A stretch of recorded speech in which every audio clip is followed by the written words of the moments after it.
ભાવનગરથી સમાચાર છે। કોર્ટ પરિસરમાં તહોમતદારે નશો કરીને બબાલ કરી હોવાની વિગતો છે। નશેલી હાલતમાં કોર્ટ દરવાજે લાતો મારી બેફામ ગાળો બોલ્યો।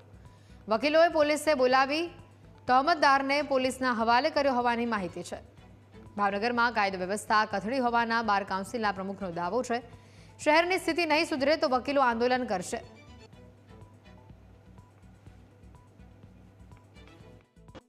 આજના દિવસે આ બનાવ પછી માનનીય એડિશનલ ડિસ્ટ્રિક્ટ જજ શ્રી રાઠોડ સાહેબે 12 વાગ્યે પોલીસને સૂચના આપી હોવા છતાં ભાવનગરના અધિકારીઓ એટલા જાડી ચામડીના છે કે એસપી કે ડીવાયએસપી અત્યાર સુધી નામદાર કોર્ટમાં આવતા નથી।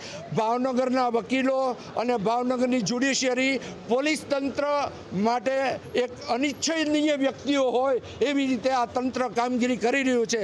જો તંત્ર પોલીસ આજે વકીલો અને જ્યુડિશિયલ ઓફિસરો સાથે પણ આવું વર્તન કરશે તો લોકોની માટે હવે કઈ પરિસ્થિતિ ઊભી થઈ જશે એ આપણે સમજવું જ રહ્યું છે।